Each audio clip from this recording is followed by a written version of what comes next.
ఓం శాంతి. ఈరోజు మురళి మధురమైన పిల్లలారా, 10/6/2025 మీరు శ్రీమతం పైన నడుస్తూ అందరికీ సుఖాన్ని ఇవ్వాలి. శ్రేష్టంగా అయ్యి ఇతరులను అలా తయారు చేసేందుకు మీకు శ్రేష్ట మతం లభిస్తోంది. మధురమైన పిల్లలారా, మీరు శ్రీమతం పైన నడుస్తూ అందరికీ సుఖాన్ని ఇవ్వాలి. ఎలాంటి వాళ్ళైనా సరే అందరికీ సుఖాన్ని ఇవ్వాలి. సుఖమిస్తే సుఖం లభిస్తుంది. దుఃఖం ఇవ్వకూడదు, దుఃఖం తీసుకోకూడదు. సుఖం ఇవ్వాలి, సుఖాన్ని తీసుకోవాలి. శ్రేష్టంగా అయ్యి ఇతరులను అలా తయారు చేసేందుకు మీకు శ్రేష్ట మతం లభిస్తుంది. బాబా వాళ్ళ శ్రీమతం ద్వారా మనం శ్రేష్టంగా అవుతాం. శ్రేష్టంగా అయ్యి మనం ఇతరులని కూడా అలా తయారు చేస్తాం. ప్రశ్న: దయాహృదయులైన పిల్లల హృదయంలోకి ఏ అల వస్తుంది? వారు ఏం చేయాలి? జవాబు: దయాహృదయులైన పిల్లలకు తమ ఊరూరికి వెళ్ళి సేవ చేయాలి అనిపిస్తుంది. ఈ రోజుల్లో వారి పాపం చాలా దుఃఖితులుగా ఉన్నారు. విశ్వంలో పవిత్రత, సుఖశాంతుల దైవీ స్వరాజ్య స్థాపన జరుగుతోందని వారికి ఆ సంతోషకరమైన వార్తని వినిపించాలి అనే సంకల్పం వస్తుంది వాళ్ళకు. ఇది ఈ మహాభారత యుద్ధమే. తప్పకుండా ఆ సమయంలో తండ్రి కూడా ఉన్నారు. ఇప్పుడు కూడా తండ్రి ఉన్నారు. అక్కడ చూపిస్తారు తండ్రి ఉన్నారు, కృష్ణుడు ఉన్నారు అని. ఇక్కడ బాబా ప్రత్యక్షంగా ఉపస్థితమై ఉన్నారు. అందుకయ్యే దయాహృదయులైన వాళ్లకు ఆ సంకల్పం అనేది వస్తూ ఉంటుంది. మనం అనేక ఆత్మల కళ్యాణం ఎలా చేయాలి, వాళ్లకు బాబా సందేశం ఇచ్చి వాళ్ళ జీవితాలను ఎలా పరివర్తన చేయాలి. సారం: సదా మేము ఈశ్వరీయ సంతానము. మేము శ్రేష్ట మతం పైన నడవాలి. ఎవ్వరికీ దుఃఖాన్ని ఇవ్వకూడదు. అందరికీ సుఖాన్ని చూపించే దారినే చూపించాలి. సుఖాన్నిచ్చే దారినే చూపించాలి. ఈ నిశ్చయం ఉండాలి. సుపుత్రులుగా అయ్యి బాబా పైన బలిహారం అవ్వాలి. బాబా యొక్క ప్రతి ఆశను పూర్తి చేయాలి. ఏ విధంగా బాబా నిర్మాణులుగా మరియు నిరహంకారులుగా ఉన్నారో అలా బాబా సమానంగా కావాలి. వరదానం: స్వఉన్నతి ద్వారా సేవలో ఉన్నతిని తీసుకొచ్చే సత్యమైన సేవాదారిగా కండి. స్వయం ఉన్నతి అవుతూ ఉంటే ఆటోమేటిక్గా సేవలో ఉన్నతి జరుగుతూ ఉంటుంది. స్లోగన్: సమీపంగా వచ్చేందుకు ఆలోచించడము, మాట్లాడడము మరియు చేయడం మూడింటిని సమానంగా చేసుకోండి. బాబా సమీపంగా రావాలంటే ఏం ఆలోచిస్తామో అదే మాట్లాడాలి, ఏది మాట్లాడతామో అదే చెయ్యాలి. అప్పుడే బాబా సమానంగా కాగలుగుతాం. ఓం శాంతి. మధురాతి మధురమైన పిల్లలు ఇక్కడ కూర్చున్నారు. తప్పకుండా మేము ఈశ్వరీయ సంతానమే అని భావిస్తూ ఉంటారు. అలాగే తప్పకుండా స్వయాన్ని ఆత్మగానే భావిస్తారు. శరీరం ఉంది, అప్పుడే ఈ శరీరం ద్వారా ఆత్మ వింటోంది, మాట్లాడుతోంది, ఏం పనైనా చేస్తుంది. తండ్రి ఈ శరీరాన్ని అద్దెకు తీసుకున్నారు, కావుననే వినిపిస్తున్నారు శివబాబా బ్రహ్మ శరీరాన్ని. మనం ఈశ్వరీయ సంతానం లేదా ఈశ్వరీయ సాంప్రదాయం వారు. మళ్ళీ మనమే దైవీ సాంప్రదాయం వారిగా అవుతాం సత్యుగం. ఇప్పుడు మీరు అర్థం చేసుకున్నారు, స్వర్గాధిపతులు దేవతలు. మనం మళ్ళీ 5000 సంవత్సరాల క్రితం వలె దైవీ స్వరాజ్య స్థాపనం చేస్తున్నాం. బాబా చేస్తున్నారు, బాబా వాళ్ళ జతలో మనం సహయోగం చేస్తున్నాం. మళ్ళీ మనం దేవతలుగా అయిపోతాం సత్యుగంలో. ఇప్పుడు ఇంకా పని జరుగుతూ ఉంది, దైవీ గుణాల ధారణ జరుగుతూ ఉంది. ఈ సమయంలో మొత్తం ప్రపంచం మరియు విశేషంగా భారతదేశంలోని మనుష్య మాతృలందరూ ఒకరికొకరు దుఃఖం ఇచ్చుకుంటూనే ఉన్నారు. దేశాలు మనుషులు దుఃఖమిస్తున్నారు. సుఖధామం అనేది ఉంటుంది అనేది మాత్రం వారికి తెలీదు. సుఖధామం అనేది ఎప్పుడు వస్తుంది, ఏమి అనేది తెలీదు. పరంపిత పరమాత్మయే వచ్చి అందరినీ సుఖీగా, శాంతిగా తయారు చేస్తారు. ఇక్కడ ప్రతి ఇంట్లోనూ ఒకరికొకరు దుఃఖాన్నే ఇచ్చుకుంటూ ఉంటారు. స్వార్థం పెరిగిపోయింది, దుఃఖమే ఇస్తూ ఉంటారు. మొత్తం ప్రపంచం అంతటిలోనూ అంతా దుఃఖం ఉంది. బాబా మనల్ని 21 జన్మల కోసం సదా సుఖీగా తయారు చేస్తున్నారు. ఎప్పటి నుండి దుఃఖం ప్రారంభమైంది, మళ్ళీ ఎప్పుడు పూర్తి అవుతుంది అనే చింతన ఇంకెవరి బుద్ధిలోనూ జరగదు. మేము తప్పకుండా ఈశ్వరీయ సాంప్రదాయానికి చెందిన వారుగా ఉన్నామని మీ బుద్ధిలో ఉంది. బాబా బిడ్డలైనామంటే బాబా యొక్క సాంప్రదాయం అంటే బాబా శ్రీమతం అనుసారంగా నడుస్తాం, ఈశ్వరీయ నియమ మర్యాదలలో నడుస్తాం. వారే ప్రతి ఒక్కరూ బాబా అంటున్నారు, ఈశ్వరీయ సాంప్రదాయం వారే. ప్రతి ఒక్కరూ వారిని తండ్రి అని పిలుస్తారు బాబాని. శివబాబా మనకు శ్రీమతం ఇస్తున్నారని మీకు తెలుసు. శ్రీమతం ప్రసిద్ధమైనది, ఉన్నతోన్నతుడైన భగవంతునిది ఉన్నతోన్నతమైన మతం. కానీ వారి గతిమతి అతీతమైనది అనే గాయనం కూడా చేస్తారు. శివబాబా శ్రీమతం ద్వారా మనల్ని ఎలా ఉన్న వాళ్ళని ఎలా చేసేస్తారు, స్వర్గాధిపతులుగా అవుతారు. మనుష్య మాత్రులు ఎవరైతే ఉన్నారో వాళ్ళంతా నరకానికి అధిపతులుగా అవుతారు. ఇప్పుడు మీరు సంగమంలో ఉన్నారు, ఈ నిశ్చయం అయితే ఉంది కదా, ఖచ్చితంగా కదా. బాబా వచ్చేదే సంగమ యుగంలో. బాబా వచ్చినారు అంటే ఖచ్చితంగా మనము సంగమ యుగంలోనే ఉన్నాం. ఈ నిశ్చయం అయితే ఉంది కదా. నిశ్చయ బుద్ధి కలవారే ఇక్కడికి వస్తారు. మరియు బాబా తమని మళ్ళీ సుఖధామానికి అధిపతులుగా తయారు చేస్తారని భావిస్తారు. మనమే 100% పవిత్ర గృహస్థ మార్గానికి చెందిన వాళ్ళుగా ఉండేవాళ్ళం. ఈ స్మృతి కలిగింది. 84 జన్మల లెక్క కూడా ఉంది కదా. ఎవరెవరు ఎన్నెన్ని జన్మలు తీసుకుంటారు, ఏ ధర్మాలైతే తర్వాత వస్తాయో వాటిలో జన్మలు కూడా తక్కువే ఉంటాయి. వేరే వచ్చే ధర్మాలు వచ్చేదే లేటుగా అన్నప్పుడు తప్పకుండా తక్కువ ధర్మాలే ఉంటాయి, తక్కువ జన్మలే ఉంటాయి. ఇప్పుడు మేము ఈశ్వరీయ సంతానమని పిల్లలైన మీరు నిశ్చయం ఉంచుకోవాలి. అందరినీ శ్రేష్టంగా చేసేందుకు మనకు శ్రేష్టమైన తండ్రి శ్రీమతం లభిస్తోంది. మన ఆ తండ్రినే రాజయోగాన్ని నేర్పిస్తున్నారు. వేద శాస్త్రాలు మొదలైనవన్నీ భగవంతుణ్ణి కలుసుకునేందుకు మార్గాలని మనుష్యులు భావిస్తారు. కానీ వాటి ద్వారా ఎవ్వరూ నన్ను కలుసుకోలేరని బాబా డైరెక్ట్గా చెప్తున్నారు. ఇప్పుడు నేనే వస్తాను, నేను వస్తే తప్ప నా పరిచయాన్ని ఎవరు ఇవ్వలేరు. మీరైతే నా జయంతిని కూడా జరుపుకుంటారు, శివరాత్రిని. కానీ ఎప్పుడొస్తానో మరియు ఎవరి శరీరంలోకి వస్తానో బ్రాహ్మణులైన మీకు తప్ప ఎవ్వరికీ తెలియదు. ఇప్పుడు పిల్లలైన మీరు అందరికీ సుఖాన్ని ఇవ్వాలి. ప్రపంచంలో అందరూ ఒకరికొకరు దుఃఖాన్ని ఇచ్చుకుంటూ ఉంటారు, అంతే కదా. దుఃఖాన్ని ఇచ్చుకుంటారు, దుఃఖాన్ని తీసుకుంటారు, దుఃఖీలై చనిపోతారు. దాంట్లోనే వాళ్ళు జీవితాన్ని గడిపేస్తారు. బాబా ఏమంటున్నారు, వారి వికారాల్లోకి వెళ్ళడం దుఃఖమని భావించరు, ఇది మహా దుఃఖమని ఇప్పుడు మీరు తెలుసుకున్నారు, అంతే కదా. కోపము, కామ వికారంలోకి వెళ్ళడము ఇతరులకు దుఃఖాన్ని ఇవ్వడమే కదా. ఏ కుమారి అయితే పవిత్రంగా ఉంటుందో తనను అపవిత్రంగా చేస్తారు. నరకవాసిగా అయ్యేందుకు ఎన్ని వేడుకలు జరుపుతారు.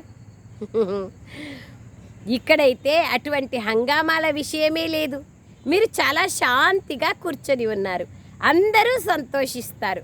మొత్తం విశ్వమంతటిని సదా సుఖీగా తయారు చేస్తారు. మీరు శివశక్తుల రూపంలో గౌరవం ఉంది.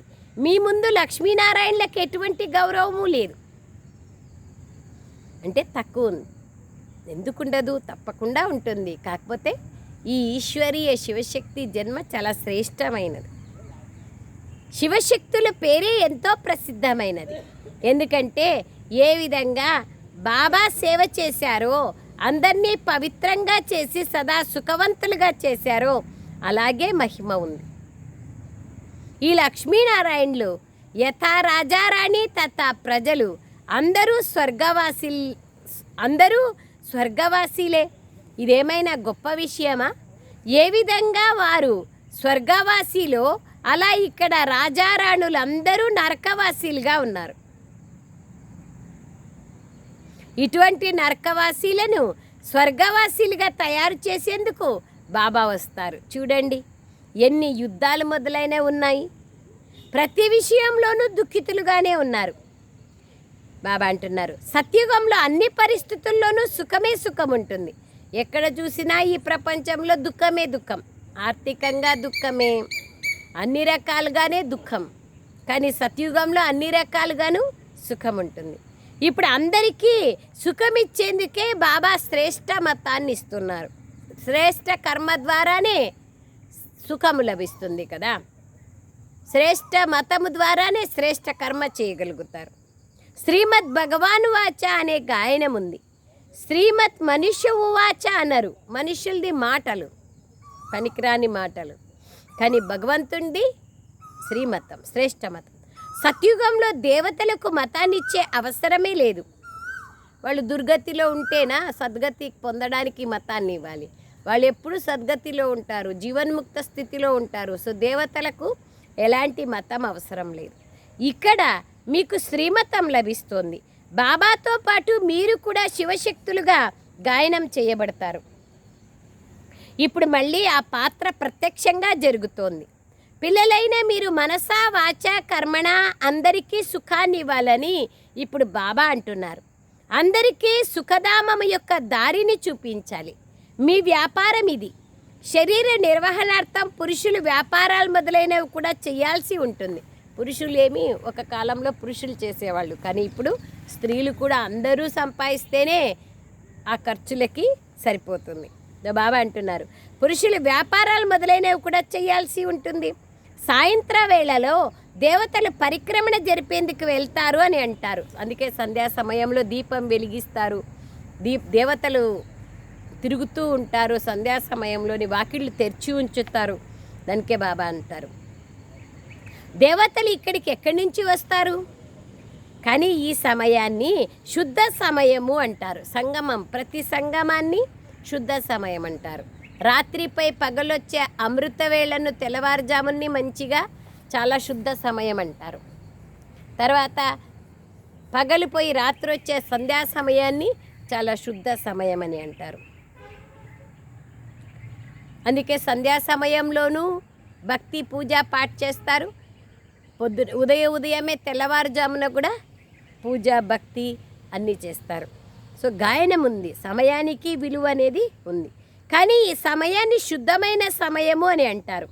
ఆ సమయంలో అందరూ ఖాళీగా కూడా ఉంటారు. ఉదయం సాయంత్రం ఖాళీనే కదా, దినమంతా పనులు చేసుకోవచ్చు. పిల్లలైన మీరు నడుస్తూ తిరుగుతూ లేస్తూ కూర్చుంటూ స్మృతి చేయాలి. బాబాని నడుస్తూ తిరుగుతూ లేస్తూ కూర్చుంటూ స్మృతి చేయాలి. బాబా నిన్న కూడా చెప్తున్నారు కదా, పిల్లలారా అమృత వేళ సమయంలో మీరు ఉదయాన్నే లేచి మీకు కూర్చుంటే నిద్ర వస్తుంది అంటే మీరు భలే నడుస్తా తిరుగుతా మేడపైకి వెళ్ళి ఎక్కడ ఫ్రీ ఉంటే ఎక్కడ ఏకాంతం ఉంటే అక్కడ నడుస్తూ తిరుగుతూ ఉదయ సమయంలో భయం అనే విషయం కూడా లేదు అని బాబా చెప్తున్నారు. అందుకే బాబా అంటున్నారు పిల్లలైన మీరు నడుస్తూ తిరుగుతూ లేస్తూ కూర్చుంటూ బాబా స్మృతిలో ఉండాలి. ఏ దేహదారి యొక్క విషయాలలో వెళ్ళకూడదు. తండ్రి బాబా అంటున్నారు ద్రౌపది కాళ్ళు ఒత్తినట్లుగా గాయనం కూడా ఉంది. తండ్రి ద్రౌపది కాళ్ళు ఒత్తినట్లుగా దీని భావాన్ని కూడా అర్థం చేసుకోవాలి. స్థూలంగా కాళ్ళు ఒత్తే విషయం లేదు. బాబా వద్దకు వృద్ధులు మొదలైన వాళ్ళు ఎందరో వస్తారు. భక్తి చేస్తూ చేస్తూ అలసిపోయినారని బాబాకు తెలుసు. అర్ధకల్పం ఎన్నో ఎదురు దెబ్బలు తిన్నారు కదా, కావున ఈ కాళ్ళు ఒత్తారు అన్న పదాన్ని వారు తీసుకున్నారు. కృష్ణుడు కాళ్ళు ఎలా ఒత్తగలడు? ఆయన స్వర్గం యొక్క రాకుమారుడైతే ఆయన కాళ్ళు ఎలా ఒత్తుతాడు? ఆయన కాళ్ళు ఒత్తడానికే దాసదాసీలు ఎంతోమంది ఉంటారు. అదేమైనా శోభిస్తుందా? మీరు కృష్ణుడికి కాళ్ళు ఒత్తనిస్తారా? కృష్ణుని కాళ్ళు ఒత్తనిస్తారా? అసలు అంత మనోహరమైన రూపం చూస్తూ ఉండిపోదామనిపిస్తుందే కానీ కృష్ణుడిని చూడగానే అతని కాళ్ళు అతన్ని పట్టుకుంటారు. అతడిలో ఎంతో చమత్కారం ఉంటుంది. సత్వప్రధానమైన పవిత్రత యొక్క ఆకర్షణ. కృష్ణుడు తప్ప ఇంకే విషయము బుద్ధిలో కూర్చోదు. అతడే అందరికన్నా తేజోమయుడు. అంత చిన్నపిల్లవాడైన కృష్ణుడు మురళి వినిపించడం అన్నది సరికాదు కదా. చిన్నపిల్లలకి ఏమర్థమవుతుంది? ఇక్కడ మీరు శివబాబాను ఎలా కలుసుకుంటారు? శివబాబా స్మృతి చేస్తూ వారి వద్దకు రండి అని పిల్లలైన మీకు చెప్పాల్సి ఉంటుంది. మమ్మల్ని శివబాబా 21 జన్మల కోసం సుఖీగా తయారు చేస్తున్నారని పిల్లలైన మీకు లోపల సంతోషం ఉండాలి. చాలా చాలా చాలా సంతోషం ఉండాలి. ఎటువంటి తండ్రి కోసమైతే బలిహారం అయిపోవాలి. ఎవరైనా సుపుత్రులు ఉంటే వారిపైన తండ్రి బలిహారం అవుతారు కదా, నా కొడుకు ఎంత మంచోడు అని, ఎంత గొప్ప పదవిని పొందినాడు, ఎంత మంచి పేరు ప్రఖ్యాతం పొందినాడు అని ఖుషి అవుతారు కదా అమ్మా నాన్న. మరికొందరు బాబా అంటారు బలిహారం అవుతారు, వారి తండ్రి యొక్క ప్రతి కోరికను పూర్తి చేస్తారు. మరికొందరు ఎటువంటి పిల్లలు ఉంటారంటే వారు తండ్రిని కూడా చంపడానికి ఎనుకంజ వేయరు. ఇక్కడైతే మీరు అతి ప్రియమైన వారిగా అవ్వాలి, ఎవ్వరికీ దుఃఖాన్ని ఇవ్వకూడదు. దయాహృదయులైన పిల్లలకు తాము ఊరూరులోనూ వెళ్ళి సేవ చేయాలి అని ఉంటుంది. ఈ రోజుల్లో పాపం చాలా దుఃఖీగా ఉన్నారు. విశ్వంలో పవిత్రత, సుఖశాంతుల దైవీ స్వరాజ్య స్థాపన జరుగుతోందని వారికి సంతోషకరమైన వార్తను వినిపించండి. ఈ కలియుగం దుఃఖ ప్రపంచం వెళ్ళిపోతోంది, సత్యుగం సుఖ ప్రపంచం, గాంధీజీ కలల కన్నా రామరాజ్యం రాబోతోంది అని సుఖ సమాచారాన్ని వినిపించండి. పరమాత్మ వచ్చినారు, స్థాపన చేస్తున్నారు, ఎవరు చేసుకుంటారో వాళ్ళే పొందుతారు. ఈ యొక్క విషయం చెప్పండి. ఇది ఆ మహాభారత యుద్ధమే. తప్పకుండా ఆ సమయంలో తండ్రి కూడా ఉన్నారు, అలాగే ఇప్పుడు కూడా బాబా వచ్చినారు. బాబా మనల్ని పురుషోత్తములుగా తయారు చేస్తున్నారు. మీకు తెలుసు ఇది పురుషోత్తమ సంగమ యుగం. మనము పురుషోత్తములుగా ఎలా అవుతామో ఇప్పుడు మీరు తెలుసుకున్నారు. మీ ఉద్దేశం ఏమి అని మిమ్మల్ని అడుగుతారు. మనుషుల నుండి దేవతలుగా అవ్వడమే మా ఉద్దేశం అని చెప్పండి. దేవతలైతే ప్రసిద్ధమైన వారు, దేవతల భక్తులు ఎవరైతే ఉంటారో వారికి వివరించండి అని బాబా అంటున్నారు. దేవతలు ఎవరు, ఎక్కడుంటారు, అలా ఎలా అయినారు, ఇవన్నీ చెప్పండి.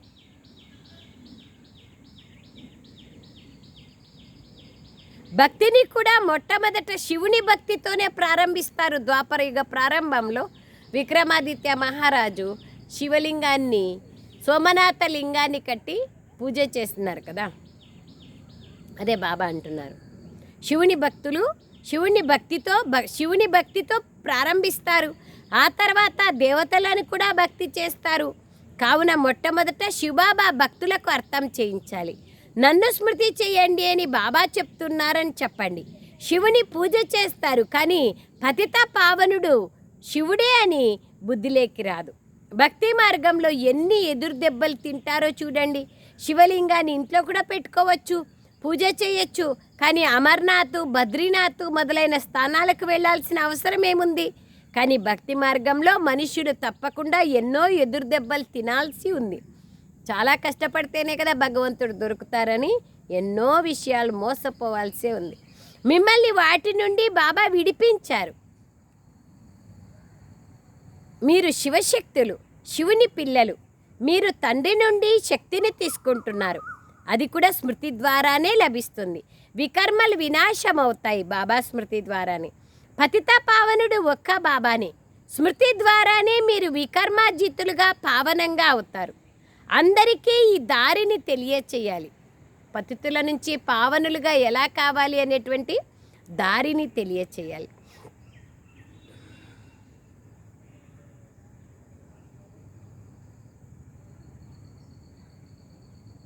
స్మృతి ద్వారానే మీరు వికర్మాజితులుగా పావనంగా అవుతారు. అందరికీ ఈ దారిని తెలియచేయాలి. ఇప్పుడు మీరు రామునికి చెందిన వారిగా అయ్యారు. రామరాజ్యంలో సుఖం ఉంటుంది, రావణ రాజ్యంలో దుఃఖం ఉంటుంది. భారతదేశంలోనే ఇంతగా పూజ జరిగే వాళ్ళందరి చిత్రాలు ఉన్నాయి. లెక్కలేనన్ని మందిరాలు ఉన్నాయి. కొందరు హనుమంతుడిని పూజిస్తే మరికొందరు ఇంకెవరినో పూజిస్తారు. దీన్నంతా అంధవిశ్వాసము అంటారు. ఇంతకుముందు మేము కూడా అందులుగా ఉండేవాళ్ళమని మీకు తెలుసు. ఇప్పుడు బ్రహ్మ విష్ణు శంకర్లు ఎవరో ఏమిటో ఇంతకుముందు ఇతడికి కూడా తెలియదు. బ్రహ్మబాబాకి కూడా పూజ చేసేవాళ్ళు కదా, విష్ణువుని పూజ చేసేవాళ్ళు. శ్రీమన్నారాయణ్ణి బ్రహ్మబాబా నవవిధ భక్తి రూపంలో బాబా 12 మంది గురువులను ఆశ్రయించి పూజ, పాఠ, వ్రతం, జపం, దాన పుణ్యాలు అన్నీ చేస్తున్నారు కదా బ్రహ్మబాబా. బాబా అంటున్నారు ఇంతకుముందు ఇతడికి కూడా తెలీదు. ఎవరైతే పూజ్యులుగా ఉండేవారో వారే మళ్ళీ పూజారీలుగా అయ్యారు. సత్యుగంలో పూజ్యులు ఉంటారు, ఇక్కడ పూజారీలు ఉంటారు. బాబా ఎంత బాగా అర్థం చేయిస్తారు. పూజ్యులు సత్యుగంలోనే ఉంటారని మీకు తెలుసు. ఇక్కడ పూజారీలు ఉన్నారు కావున వారి ఇక్కడ పూజే చేస్తూ ఉంటారు. మీరు శివశక్తులు. ఇప్పుడు మీరు పూజారీలు కాదు, పూజ్యులు కాదు. తండ్రిని మర్చిపోతారు. బాబా అంటున్నారు, మీరు పూజ్యులుగా ఉంటే ఇప్పుడు పూజారీలుగా అయినారు. అయితే బాబా అంటారు, తండ్రిని మర్చిపోతారు పూజారిగా అయిన తర్వాత. ఇది సాధారణ శరీరం కదా. ఇతడిలోకి ఉన్నతోన్నతుడైన భగవంతుడు వస్తారు. బ్రహ్మ శరీరము సాధారణమైన శరీరం.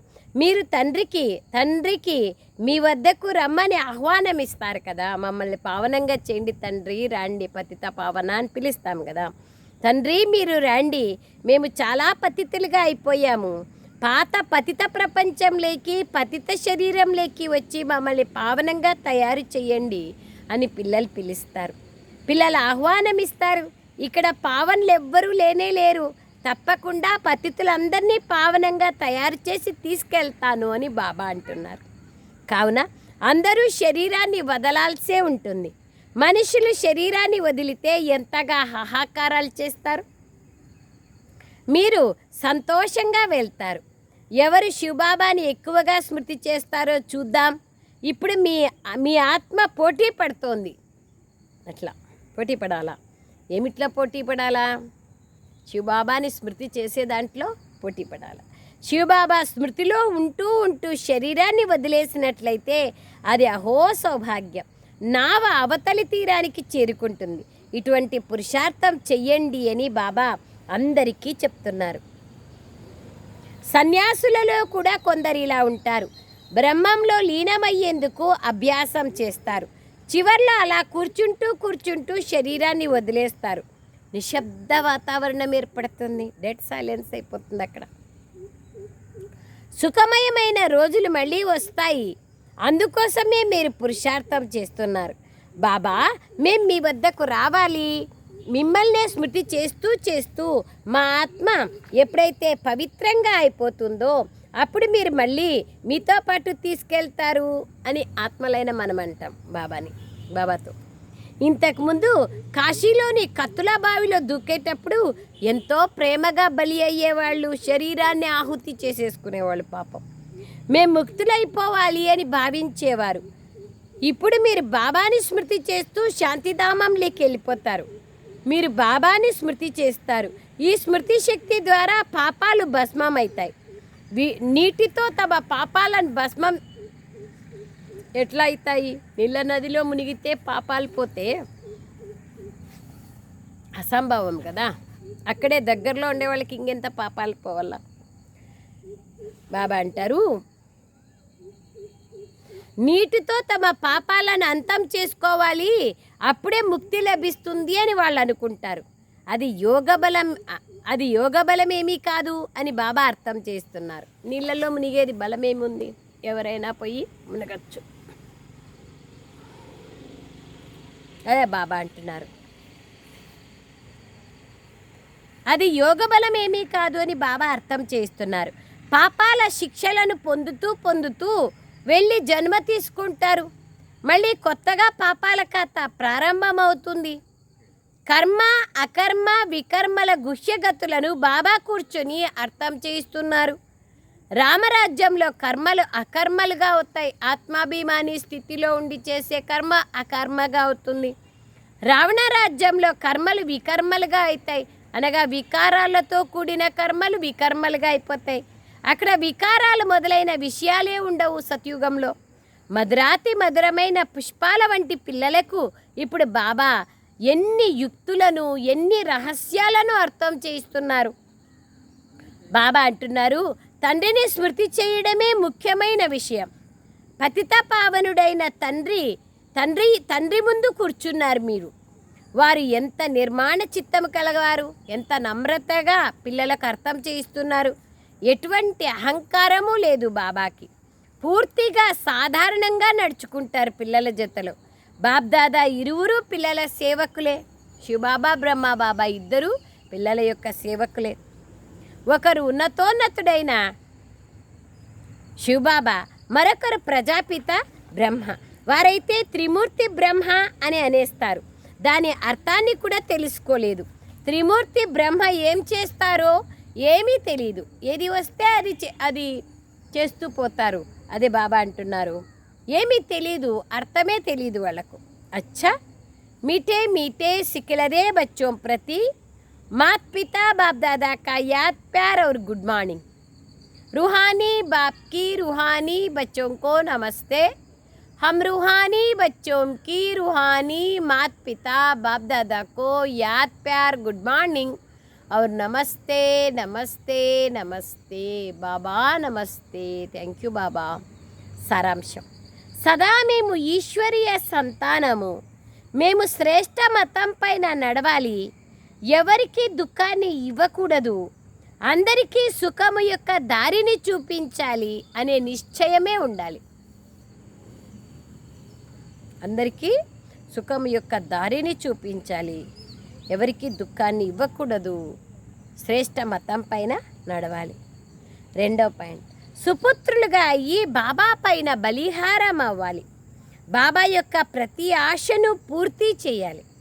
ఏ విధంగా బాబా నిర్మాణ చిత్తులో అంటే నమ్రతగా వినమ్రులుగా పిల్లల సేవ చేస్తున్నారో, నిరహంకారులుగా ఉన్నారో, అలా బాబా సమానంగా అవ్వాలి. వరదానం, స్వ ఉన్నతి ద్వారా సేవలో ఉన్నతిని తీసుకొచ్చే సత్యమైన సేవాదారిగా కండి.